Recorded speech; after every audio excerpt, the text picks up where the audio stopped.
Hey, what's up, guys? It's Tip, and welcome back to the next episode of my BlizzCon 2005 overview. In this episode, we're going to be breaking down the raid design panel, which, in my opinion, is not only the coolest panel at BlizzCon 2005, but possibly the best or most informative panel of any gaming convention I've ever seen. Honestly, this panel is so good that I'd be surprised if you haven't already seen it. It's just so darn good, and there's so much good information there, and at the same time, it gives you such a strong insight as to what the developers were thinking back in the day. And of course, we will be comparing it just a little bit to the modern game as well to see exactly how World of Warcraft progressed throughout the years. So without further ado, let's go ahead and get started. So let's talk about endgame content and why that is important. We also have to give players something to aspire to. There's a lot to be said for that moment when you're sitting in Orgrimmar as a newbie and somebody runs through in like all raid gear and you're like, wow, that guy must be so powerful. Or eBay or something. Anyway, the world feels a lot bigger for everyone if there's unbeaten content out there. Even if you're the guy who's like level 30 doing a Arathi Highlands quest, but you know that the resident Uber guild of your servers, trying to kill Nefarian, it creates an epic feel for the whole world. So before I jump into this, I just want to point out a couple of things. First and foremost, the speaker here is Jeff Kaplan. You probably know Jeff from the Overwatch team, but if you've been playing World of Warcraft for a while, you probably know Jeff from back in the original vanilla days. And actually, Jeff has a lot of history in the MMORPG community as a whole. He was a big raider back in the EverQuest days, and he's got a couple of famous rage posts too. But overall, I think Jeff Kaplan is not only one of the most respectable individuals in the vanilla WoW community, I think he's also one of the most respected creative directors or developers out there in the entire industry. So personally, I hold him in pretty high regard, especially because of this specific slide right here. And he hits the nail right on the head from the get-go. Endgame content gives you something to aspire to. I want to tell you guys a little story if you don't mind. I started playing this game on day 2, November 24th, 2004, and I played vanilla WoW for 2 years. Throughout the entire 2 years, the highest level I managed to get on my main character was 51. I never capped. I never capped in the entirety of vanilla WoW.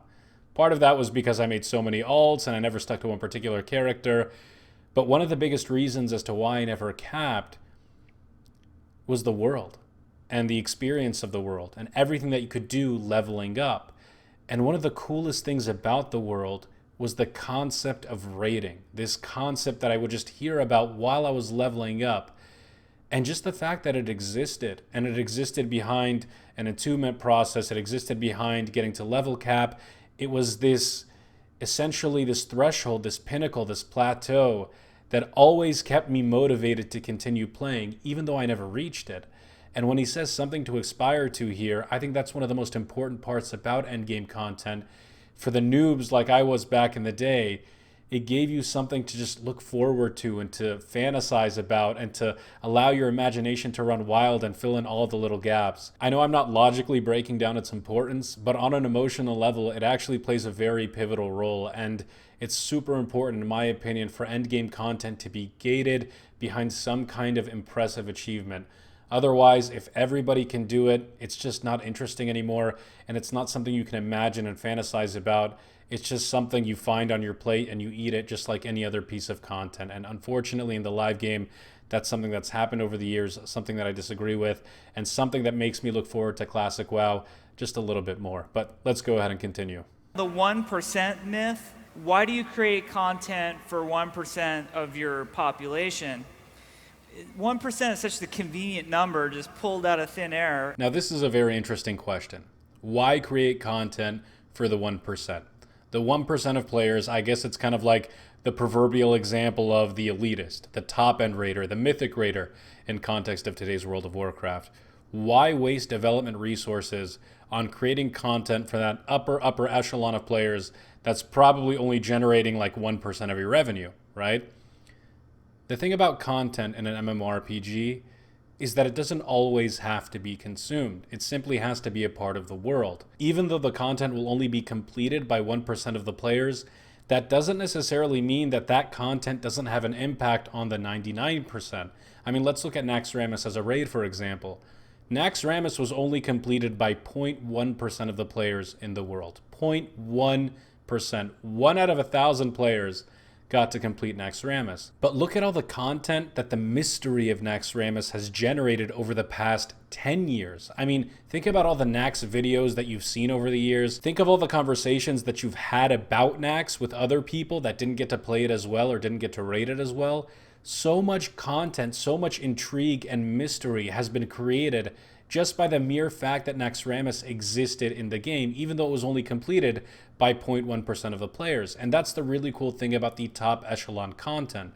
Sure, not everybody will complete it, but it gives the 99%, it gives the casual player something to aspire to, like Jeff said earlier, and at the same time, it allows us to create these crazy mysteries and theories and videos and all of this supplemental content surrounding that 1% of content that we never get to see, that just makes the game feel more interesting, more alive, and really makes it feel like an alternative world. And I think that's something that, again, it's not really a logical feature breakdown, but it's something that we feel emotionally, and we do see it manifested in all of this supplemental content on the internet. So again, a very good point by Jeff, a very good slide, but we're going to go ahead and keep moving here.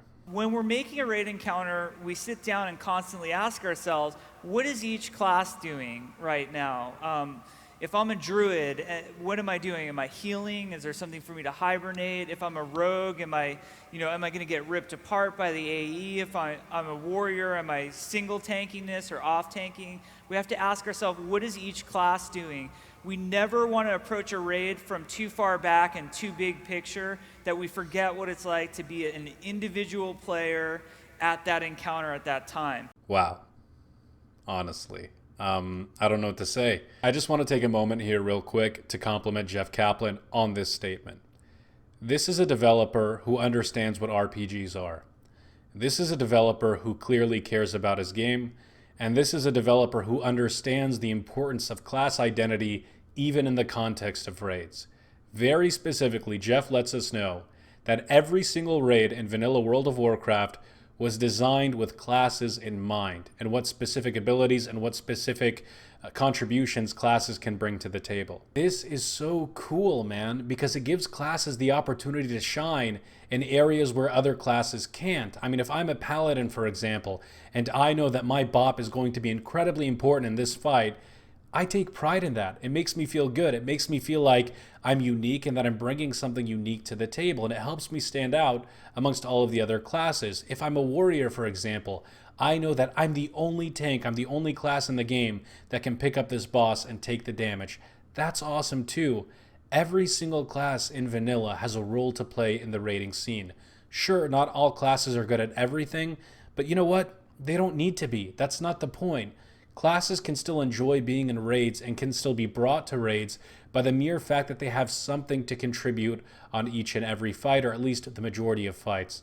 That's something you got in vanilla. It's something that made classes feel more personal, honestly. And I think it's something that really contributes to those RPG elements that we just don't see too much of today. And unfortunately, that is the byproduct of the homogenization and the pruning that we've seen in the past couple of years.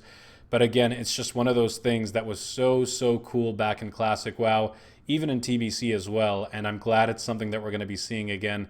But I don't want to keep rambling on and on. Let's go ahead and go to the next panel. We want to challenge the players so they feel a sense of accomplishment.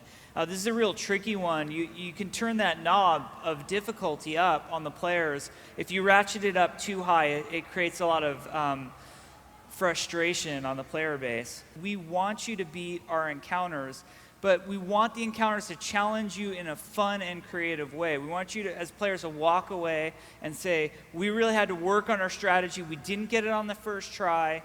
Maybe we didn't even get it on the first 2 weeks of trying, but we were able to, unify as a raid and beat this thing. Challenge the player so that they feel a sense of accomplishment. I've got to be honest with you guys. I haven't felt a sense of accomplishment in World of Warcraft, at least on the raiding side of things, since early Cataclysm, unfortunately. And I think a big reason as to why I haven't felt that accomplishment is the introduction of LFR. And I don't want to turn this video into an LFR bashing session, which it very well could be. I just don't want to go on that path right now. But unfortunately, because of LFR and because of the incentives to run LFR unless you are the highest tier raider, there's really no more sense of accomplishment in the game, because by the time you reach the mythic version of a raid, or the heroic version of a raid as it was called back in the day, you've already killed the boss like 20, 30 times on 3 different difficulties. By that point, you just don't feel accomplished. And when you enter LFR, there's nothing difficult about it. You just steamroll through everything. It's essentially a tourist mode, and you're given a loot pinata at the end of the day. That lack of accomplishment makes raiding seem boring. And it really kills one of the incentives to raid, which in my opinion is one of the biggest incentives to raid, this very point, that sense of accomplishment.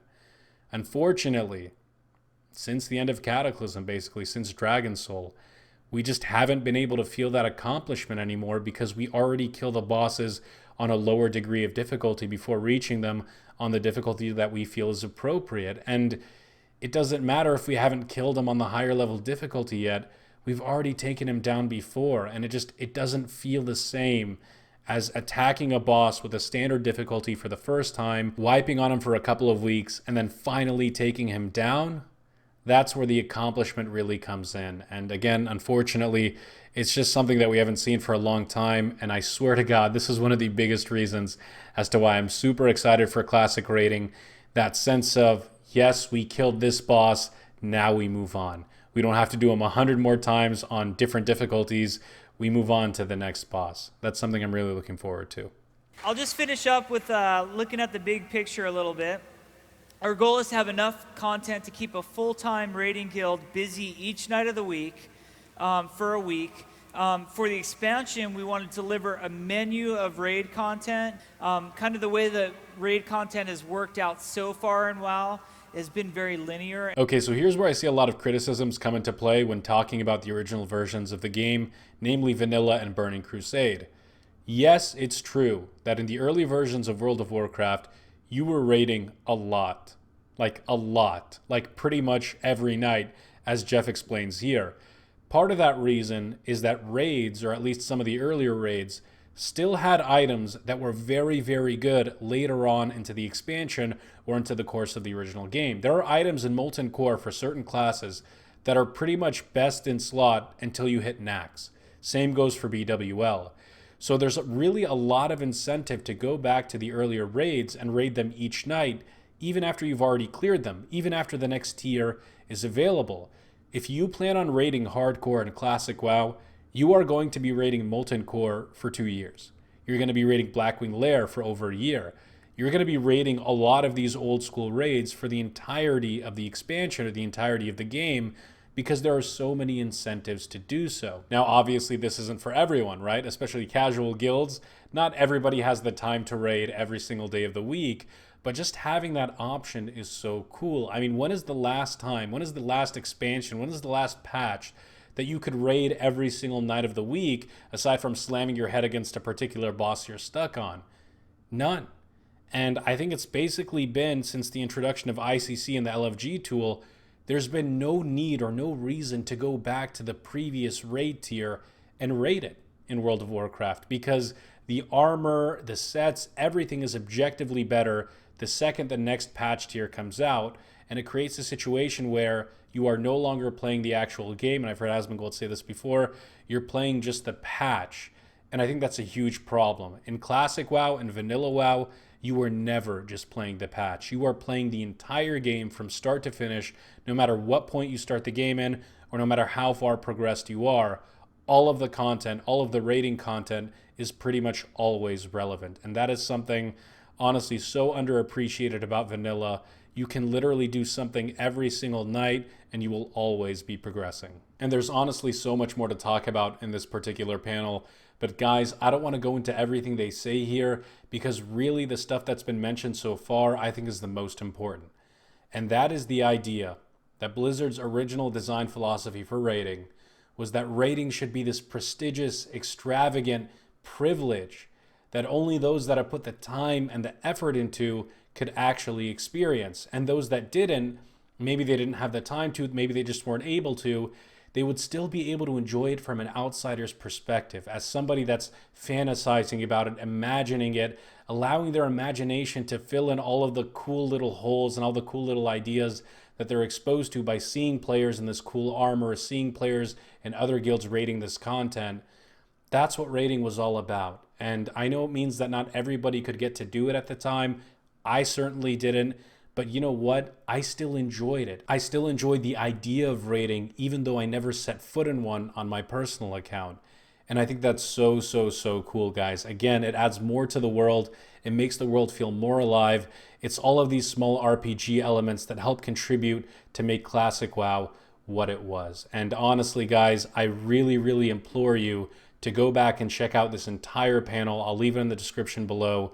It's one of the best panels out of any game I've ever seen. I said this in the class design panel, but I'll say it again here. Blizzard knew what they were doing. Classic wasn't a success by accident. Vanilla wasn't a success by accident. These developers understood what made an RPG so great, and they understood all of the elements that made things so important and so fulfilling to actually do. It's frustrating sometimes watching this stuff because you take a look at the game today and you're like, what happened, man? I mean, there are some things that are cool about the modern game today, but it's not the same, honestly. And I know I asked you to grab a Kleenex box in the class design video. Definitely have one ready here, especially if you were the fan of the original game, because it's honestly mind-boggling how things have changed so much. But thankfully, and thank you to Blizzard for allowing us to revisit the old days. Hopefully Classic WoW is as it was back in the day, and we get the opportunity to experience this stuff as it was then. I'm very excited for it. And if you liked what I said so far, or you disagreed with what I said so far, come hang out on Discord with us. We chat about this stuff all of the time. We talk about Classic WoW. We debate this stuff. I'll leave a link in the description below as well. It's a great community, 400 strong and growing. We love Classic WoW, and we would love for you to join us as well. And for more Classic WoW content, news, and updates, you can follow me on my Twitter, which I'll also link. And honestly, guys, check out these panels. They are so, so, so important for your own knowledge, and also if you're interested in MMORPG history as a whole, I think it's something you'll really enjoy. But aside from that, have a wonderful day, fellas, and as always, tips out, baby.